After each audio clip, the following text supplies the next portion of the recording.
ಹೇಳಬೇಕು. ಅಲ್ಲ ಈಗ ಮಾಡ್ತೀನಿ.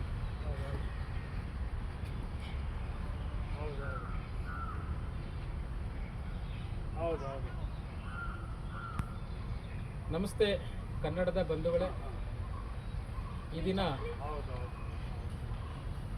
ಕನ್ನಡಕ್ಕಾಗಿ ಹೋರಾಡಿದವರು ಸಾವಿರಾರು ಜನ. ಅದರಲ್ಲಿ ಬೆರಳೆಣಿಕೆಯಷ್ಟು ಜನರ ಹೆಸರುಗಳನ್ನು ಇವತ್ತಿನ ಕನ್ನಡ ಹೋರಾಟಗಾರರು ನೆನೆಸ್ಕೊಳ್ತೀವಿ. ಇನ್ನೂ ಅನೇಕ ಕನ್ನಡ ಹೋರಾಟಗಾರರನ್ನು ನಾವು ಮರ್ತಿದ್ದೀವಿ. ಇವತ್ತು ಒಬ್ಬ ಕನ್ನಡ ಹೋರಾಟಗಾರರು ನನ್ನ ಜೊತೆ ಇದ್ದಾರೆ. ಅವರು ಬೇರೆ ಯಾರೂ ಅಲ್ಲ, ಈ ಕನ್ನಡಕ್ಕಾಗಿ, ಕನ್ನಡದ ನೆಲಕ್ಕಾಗಿ, ಜಲಕ್ಕಾಗಿ ಹಗಲು ರಾತ್ರಿ ಎನ್ನದೇ ದುಡಿದಂತಹ ಮಹಾನ್ ಹೋರಾಟಗಾರ ಕನ್ನಡ ಕೃಷ್ಣ. ನನ್ನ ಜೊತೆಲಿ ಇವತ್ತು ಕನಕದಾಸರ ಜಯಂತಿಯ ಪ್ರಯುಕ್ತ ನನ್ನ ಜೊತೆ ಅವರು ಕುಳಿತುಕೊಂಡಿದ್ದಾರೆ. ಸ್ನೇಹಿತರೆ, ಇವತ್ತು ಕನ್ನಡಿಗರು ನೆನೆಯಬೇಕಾದಂಥದ್ದು ಹಲವಾರು ವಿಷಯಗಳಿದೆ. ಅಂಥದ್ರಲ್ಲಿ ಇವತ್ತು ಒಬ್ಬ ಕನ್ನಡ ಹೋರಾಟಗಾರ, ನಾವೆಲ್ಲ ಪ್ರತಿ ದಿವಸ, ನಮ್ಮ ರೈತರು ಪ್ರತಿ ದಿವಸ ಬಳಸುವಂತಹ ಕಾವೇರಿ ನೀರಿಗಾಗಿ ಅಂದಿನ ಮುಖ್ಯಮಂತ್ರಿ ಎಚ್.ಡಿ. ದೇವೇಗೌಡರು ಇರ್ತಕ್ಕಂತಹ ಸಂದರ್ಭದಲ್ಲಿ ಕಾವೇರಿ ನೀರಿಗಾಗಿ ಒಂದು ನಿರ್ಧಾರವನ್ನು ಸರ್ಕಾರ ಕೈಗೊಳ್ಳಬೇಕಾಗ್ತದೆ. ಅದು ಯಾವುದೇ ಮುಖ್ಯಮಂತ್ರಿ ಇದ್ದರೂ ಸಹ ಈ ಥರ ನಿಲುವುಗಳನ್ನು, ನ್ಯಾಯಾಲಯದ ನಿಲುವುಗಳನ್ನು ಪಾಲನೆ ಮಾಡಬೇಕಾದ್ದು ಅವರ ಕರ್ತವ್ಯ, ಅವ್ರು ಮಾಡ್ತಾರೆ. ಅಂತಹ ಸಂದರ್ಭದಲ್ಲಿ ಮಾನ್ಯ ಮುಖ್ಯಮಂತ್ರಿಗಳಾದಂತಹ ಎಚ್.ಡಿ. ದೇವೇಗೌಡರು ಕಾವೇರಿ ನೀರನ್ನು ತಮಿಳುನಾಡಿಗೆ ಬಿಡುವಂತಹ ಒಂದು ಇದನ್ನು ಕೈಗೊಂಡಾಗ, ನ್ಯಾಯಾಲಯದ ಆದೇಶವನ್ನು ಕೈಗೊಂಡಾಗ ಅದರ ವಿರುದ್ಧ ತಿರುಗಿ ಬಿದ್ದು ಅವರ ಧೋರಣೆಯನ್ನು ಖಂಡಿಸಿ ಬೆಂಗಳೂರಿನಿಂದ ಧರ್ಮಸ್ಥಳದವರೆಗೆ ಒಂದು ಉರುಳು ಸೇವೆಯನ್ನು ಮಾಡ್ತಾರೆ ನಮ್ಮ ಕನ್ನಡ ಕೃಷ್ಣ ಮತ್ತು ಹಲವಾರು ಜನ ಅವರ ಜೊತೆಲಿ ಇರ್ತಕ್ಕಂಥ ತಂಡದವರು. ಸುಮಾರು 78 ದಿನಗಳ ಕಾಲ ನಿರಂತರವಾಗಿ ಒಂದು ಹುರುಳು ಸೇವೆ ಮಾಡಿದಂತಹ ವ್ಯಕ್ತಿ ಇವತ್ತು ನಮ್ಮ ಜೊತೆಲಿದ್ದಾರೆ. ಅವರು ಜೀವ ಇದೆ, ಆದರೆ ಇವತ್ತು ಸಂಪೂರ್ಣವಾಗಿ ಜೀವನವನ್ನು ಕಳ್ಕೊಂಡಿದ್ದಾರೆ. ಜೀವನ ಅಂದರೆ ನಿಮ್ಗೆ ಗೊತ್ತಿರ್ಬೋದು, ಒಬ್ಬ ಹೋರಾಟಗಾರ ತನ್ನ ಇಡೀ ಕುಟುಂಬವನ್ನು ಸಲಹುವಂತೆ ಪೋಷಿಸುವಂತಹ ಕೆಲಸ, ನಿರ್ಧಾರಗಳನ್ನು ಒಬ್ಬ ಹೋರಾಟಗಾರ ಮಾಡ್ತಾನೆ. ಆದರೆ ಇವತ್ತು ತನ್ನ ಎಲ್ಲ ಕುಟುಂಬವನ್ನು ಕಳ್ಕೊಂಡು ಅಂಗವಿಕಲತೆಗೆ ಒಳಪಟ್ಟಂತಹ ನಮ್ಮ ಕೃಷ್ಣ ಅವರು, ಕನ್ನಡ ಕೃಷ್ಣ ಅವರು ನಮ್ಮ ಜೊತೆ ಇದ್ದಾರೆ. ಸರ್ ನಮಸ್ತೆ. ನಮಸ್ತೆ ಸರ್, ತಮ್ಮ ಊರು ಸರ್? ಬೆಂಗಳೂರು ಅಂದರೆ ಯಾವುದಾದ್ರೂ? ಶ್ರೀರಾಮ್ಪುರ ಅಂದರೆ ಹುಟ್ಟಿ ಬೆಳೆದೆಲ್ಲ ಶ್ರೀರಾಮ್ಪುರ. ಸರ್, ನಿಮ್ಮ ತಂದೆ ತಾಯಿ ಹೆಸರು ಸರ್? ತಂದೆ ಇವಾಗಿದ್ದಾರೆ. ಅಲ್ಲ, ಅವ್ರ ಹೆಸರು ಸರ್? ಶಿವಣ್ಣ ಅಂತ. ತಾಯಿ ಅಮ್ಮಯ್ಯನವರು ಈಗ ಇದ್ದಾರೆ. ಅವರಿಗೆ ಈಗ ಸರ್, ನಿಮ್ಮ ವಿದ್ಯಾಭ್ಯಾಸ 7ನೇ ತರಗತಿ ಅಷ್ಟೇ ಓದಿದ್ದು. 7ನೇ ತರಗತಿ. ಅಲ್ಲ, ಹೋರಾಟಗಾರರಿಗೆ ಈ ನಾಡಿನ ಬಗ್ಗೆ ಪ್ರೇಮ, ಪ್ರೀತಿ, ವಿಶ್ವಾಸ ಇರಬೇಕು ಹೊರತು ವಿದ್ಯಾಭ್ಯಾಸ ಇದು ಗಣ್ಯಗೆ ಬರೋದಿಲ್ಲ. ಆದರೂ ಅಕ್ಷರ ಜ್ಞಾನ ಇರಬೇಕು. ಅಕ್ಷರ ಜ್ಞಾನಕ್ಕೆ ಎಷ್ಟು ಬೇಕೋ ಅಷ್ಟು ಓದಿದ್ದೀರ ನೀವು. ಸರ್, ನೀವು ಹೋರಾಟಕ್ಕೆ ಯಾವ ರೀತಿ ನೀವು ಧುಮುಕಿದ್ರಿ? ಯಾವ ರೀತಿ ಹೋರಾಟದ, ಯಾರು ನಿಮಗೆ ಪ್ರೇರೇಪಣೆ ಆದರೆ ಈ ಹೋರಾಟಗಳಿಗೆಲ್ಲ ಬರಲಿಕ್ಕೆ ಕಾರಣ? ಅವಾಗ ನಾವು ಲಕ್ಷ್ಮಣಪುರದಲ್ಲಿದ್ದಾಗ ನಾವು ವೃತ್ತಿಯಲ್ಲಿ ನೇಕಾರರು ನಾವು. ಆಗ ಆಗ್ತಾನೆ ಅಲ್ಲಿ ಜಾಣಗೆರೆ ಮುದ್ದಣ ಅಂತ ಇತ್ತು. ಈಗ ದೊಡ್ಡ ಸಾಹಿತಿಗಳು ಜಾಣಗೆರೆ ವೆಂಕಟರಮಣಯ್ಯ. ಅವ್ರ ಗರಡಿಯಲ್ಲಿ ಬೆಳೆದು? ಹೌದು. ನನಗೆ ಮುಖ್ಯವಾದ ಮೊದಲ, ನನಗೆ ಪ್ರತಿಯೊಂದು ಹೆಜ್ಜೆ ನಾನು ಅವ್ರ ಮನೆಯಲ್ಲಿ ನಿತ್ಯಕೊಂಡಾಗಿಂದ ಇದ್ದೆ. ಅವ್ರ ಮನೆ ನಮ್ಮ ಅಜ್ಜಿ ಮನೇಲಿ ಬಾಡಿಗೆಗಿತ್ತು. ಗೊತ್ತಾಯ್ತು. ಈಗ ಇವತ್ತು ಹಳೆಯ ಹೋರಾಟಗಾರರಲ್ಲಿ ಇವತ್ತು ಜಾಣಗೆರೆ ವೆಂಕಟರಾಮಯ್ಯರು ಸಹ ಬಹಳ ಪ್ರಬುದ್ಧತೆಯನ್ನು ಹೊಂದಿರತಕ್ಕಂಥ ವ್ಯಕ್ತಿ, ಹಲವಾರು ಜ್ಞಾನವನ್ನು ಹೊಂದಿರತಕ್ಕಂಥ ವ್ಯಕ್ತಿ ಇವತ್ತು ನಮ್ಮ ಜೊತೆಲಿ ಇವತ್ತು ಇದ್ದಾರೆ. ಹೋರಾಟಗಳಲ್ಲಿ ಭಾಗವಹಿಸ್ತಾ ಇದ್ದಾರೆ ಇವತ್ತು. ಅಂಥವರ ಗರಡಿಯಲ್ಲಿ ಬೆಳೆದು ಬಂದಿರತಕ್ಕಂಥ ತಾವುಗಳು ಈ ಕಾವೇರಿ ನದಿಗಾಗಿ ಬೆಂಗಳೂರಿನಿಂದ ಧರ್ಮಸ್ಥಳಕ್ಕೆ ನಿಮಗೆ ಉರುಳು ಸೇವೆ ಮಾಡಬೇಕೆಂಬಂತಹ ಜ್ಞಾನೋದಯ ಆಗಿದೆ. ಆಗ ಜಾಣಗೆರೆ ಜೊತೆಯಲ್ಲಿ ನಮಗೆ ಸಂಪರ್ಕ ಆಗಿದ್ದು ಹಿರಿಯ ಕನ್ನಡ ಚಳುವಳಿ ಹೋರಾಟಗಾರ ಜಿ ನಾರಾಯಣಕುಮಾರ್. ಕನ್ನಡ ಚಳುವಳಿ ಕೇಂದ್ರ ಸಮಿತಿಯ ಬ್ಯಾನರಲ್ಲಿ ನಾವು ಹೊರಡಿದ್ದು. ಕನ್ನಡ ಚಳುವಳಿ ಕೇಂದ್ರ ಸಮಿತಿ ಅಂತ ಜಿ ನಾರಾಯಣಕುಮಾರ್ ಅವರ ಅವರು ಉರುಳು ಸೇವೆ ಇಲ್ಲ, ಮಾಡ್ತಾರೆ. ಅವರು ಬ್ಯಾನರಲ್ಲಿ ಅಶ್ವಥ್ ಬಾಬಾ ಅಂತ ಇದ್ದಾರೆ. ಇಲ್ಲ, ಅವರು ಒಂದು 4 ಜನ ಮಲ್ಲಣ್ಣ ಅಂತ ಇದ್ರು, ರಘು ಅಂತ ಇದ್ರು, ಎಲ್ಲ ತೀರೋದು. ಅದೇನು ಯಾರ ತಾಯಿ ಇನ್ನೂ ಸೇವೆ ಮಾಡ್ಬೇಕಂತ ಆಸೆ ಇತ್ತು, ಇದೆಯೋ ಗೊತ್ತಿಲ್ಲ. ಭುವನೇಶ್ವರಮ್ಮ ಇವತ್ತು ಇನ್ನೂ ಆಗೋ ಈಗೋ ಜೀವನ ಸಾಗಿಸ್ಕೊಂಡು ಹೋಗ್ತಾ ಇದ್ದೀನಿ ಎಲ್ಲ ಕನ್ನಡಿಗರ. ಸರ್, ಅದಾದ ನಂತರ ಉರುಳು ಸೇವೆ ಆದ ನಂತರ ನಿಮಗೆ ಅಲ್ಲಿ ಧರ್ಮಾಧಿಕಾರಿಗಳು ನಿಮಗೆ ಒಂದು ಮಾತನ್ನು ಹೇಳ್ತಾರೆ.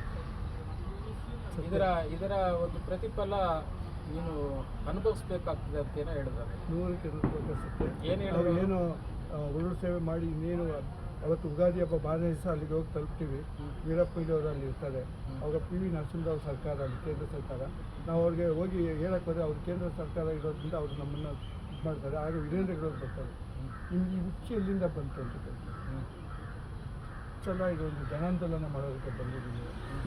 ಇದೆಲ್ಲ ಈ ಥರ ಯಾವತ್ತೂ ಮಾಡಬೇಡಿ. ಫಸ್ಟು ಎಷ್ಟು ದಿವಸ ಆಯ್ತು ಮನೆ ಬಿಟ್ಟು? ಅದಕ್ಕೆ 3 ತಿಂಗಳಾಯಿತು ಬರೋದಕ್ಕೆ.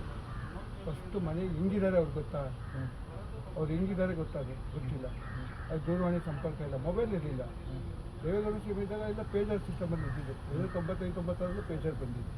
ಅವಾಗ ಇರಲಿಲ್ಲ, ಏನು ಸಂಪರ್ಕ ಇಲ್ಲ. ಬೆಳಗ್ಗೆ ಎದ್ದಿದ ತಕ್ಷಣ ನೀವು ಯಾರು ಇರ್ಕೊಂಡು ಈಗ ಮನೆಗಳಿಗೆ ಹೋಗ್ತಿರ್ಕೋಬೇಕು ಅಂತ ಹೇಳ್ತಾರೆ. ಆಗ ಒಂದು ಮಾತು ಹೇಳ್ತಾರೆ, ಇವತ್ತು ನಾನು ಅನುಭವಿಸ್ತಾ ಇದ್ದೀನಿ, ಸ್ವತಃ ನಾನು ಅನುಭವಿಸ್ತಾ ಇದ್ದೀನಿ. ದೇವರು ಏನು ನಿಮಗೆ ಕೊಟ್ಟಿರೋ ದೇಹನ ಅದನ್ನು ಯಾರೋ ಮಾತು ಕೇಳಿ ದಂಡಿಸಿದ್ಯಾ, ಅದನ್ನು ಏನಾಗಿರ್ತೋ ಗೊತ್ತಿಲ್ಲ. ಆದರೆ ಜೀವನ ಪರ್ಯಂತ ನೀವು ಕಷ್ಟ ಬಿಡ್ತಾ ಇಲ್ಲ.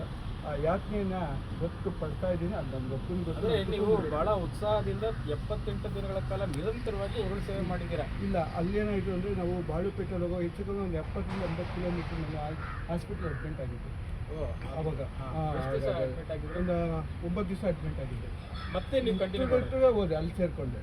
ನಾವೇನು ಮಾಡ್ತಾ ಇದ್ದರೆ ಬೆಳಿಗ್ಗೆ 6 ಗಂಟೆಗೆ ಸ್ಟಾರ್ಟ್ ಮಾಡ್ತಾ ಇದ್ವಿ ಉರುಳು ಸೇವೆನ. ಕರ್ಪೂರ ಹಚ್ಚಿಟ್ಟು ಅಶೋಕ್ ಬಾಬಾ ಸ್ಟಾರ್ಟ್ ಮಾಡೋದು. ಒಂದು ಸೈಕಲ್ ಇರೋದು, ನಮ್ಮ ಬಟ್ಟೆ ಇದೆಲ್ಲ. ಆಮೇಲೆ ಅಲ್ಲಿಂದ 9 ಗಂಟೆ 9:30 ಬಿಸಿಲು ಸ್ಟಾರ್ಟ್ ಆಗೋ ತನಕ ಅಷ್ಟೇ. ಆಮೇಲೆ ಅಲ್ಲೇ ಬಾವುಟ ಇಟ್ಟು ಅಲ್ಲೇ ಇಟ್ಬಿಡ್ತಾ ಇದ್ವಿ. ಅಂದರೆ ಪ್ರತಿ ದಿವಸ ಎಷ್ಟು ಕಿಲೋಮೀಟ್ರ್ ನೀವು? 6, 7, 8 ನಿಮಗೆ ಯಾವ ಊರು ಬರ್ತೈತೆ, ಯಾವ ಊರು ಬರ್ತೈತೆ. 6 ಗಂಟೆ ನಾವು ಇದೊಳ್ಳೇಬೇಕು. ಅಲ್ಲ, ಈಗ ಉರುಳು ಸೇವೆ ಮಾಡಬೇಕಾದ್ರೆ ಈಗೆಲ್ಲ ಬಟ್ಟೆ ಹಾಕ್ಕೊಂಡು 2 ದಿವಸಕ್ಕೆ ಒಂದು ಶರ್ಟು, ಅಂದರೆ ನೀವು ಅಂದರೆ ಉಟ್ಟು ಬಟ್ಟೆಲಿ ಅಂದರೆ ಒಂದೊಂದು ಶರ್ಟು ಚೇಂಜ್ ಮಾಡ್ತಾ ಇದ್ವಿ. ಅಲ್ಲ, ಈಗ ಕೆಲವರು ಉರುಳು ಸೇವೆ ಮಾಡಬೇಕಾದ್ರೆ ಮೈಗೆಲ್ಲ ಹತ್ತಿ ಥರ ಎಲ್ಲ ಇಲ್ಲ ಅದೆಲ್ಲ ಸುಳ್ಳು.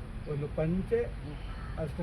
ಅದೇ ದೇವಸ್ಥಾನಕ್ಕೆ ನೀವು ಯಾವ ರೀತಿ ಸುತ್ತುತ್ತೀರಾ, ಉರುಳು ಸೇವೆ ಮಾಡ್ತೀರಾ, ಮಾಡಿದ್ದೀರಾ. ಇವತ್ತು ನಾನು ಈ ನಡುವೆ ಹೋಗಿ ನೋಡಿಲ್ಲ. ಇವತ್ತು ಧರ್ಮಸ್ಥಳದ ವಸ್ತು ಸಂಗ್ರಹಾಲಯದಲ್ಲಿ ನನ್ನ ಪಂಚೆ ಅಶೋಕ್ ಬಾಬಾ ಎಲ್ಲ ಅಲ್ಲಿದೆ.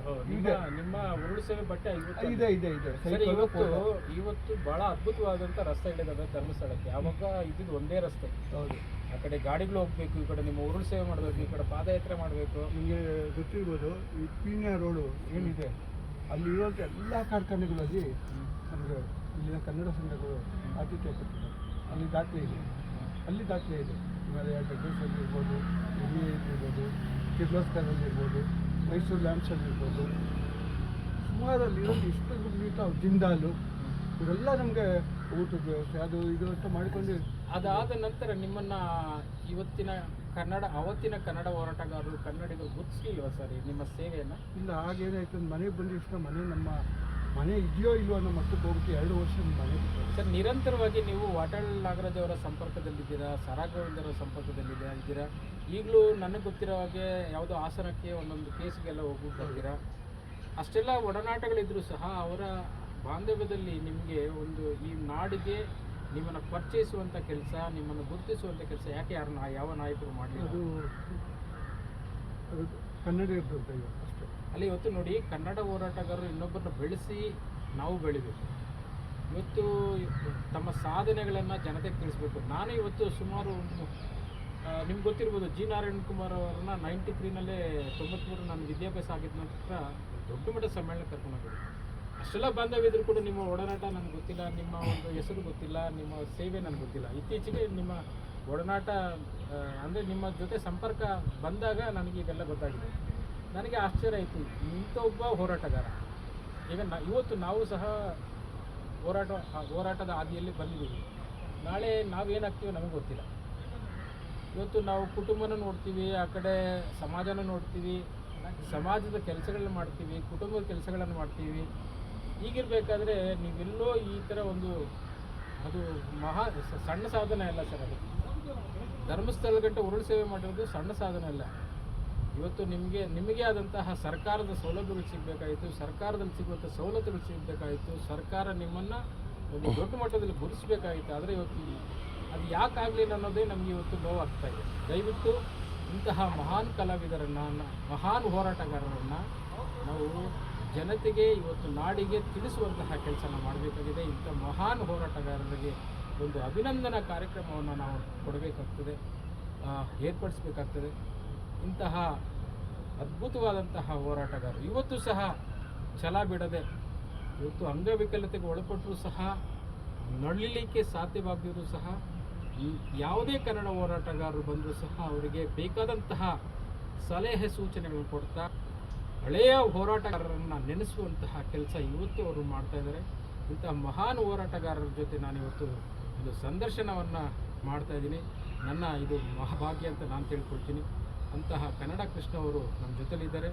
ಅವರಿಗೆ 2 ತಿಂಗಳಲ್ಲಿ ಒಂದು ಸ್ಮರಣ ಸಂಚಿಕೆ ಮತ್ತು ಒಂದು ಅಭಿನಂದನಾ ಸಮಾರಂಭವನ್ನು ಏರ್ಪಡಿಸ್ತಾ ಇದ್ದೀವಿ. ದಯವಿಟ್ಟು ಎಲ್ಲ ಕನ್ನಡಿಗರು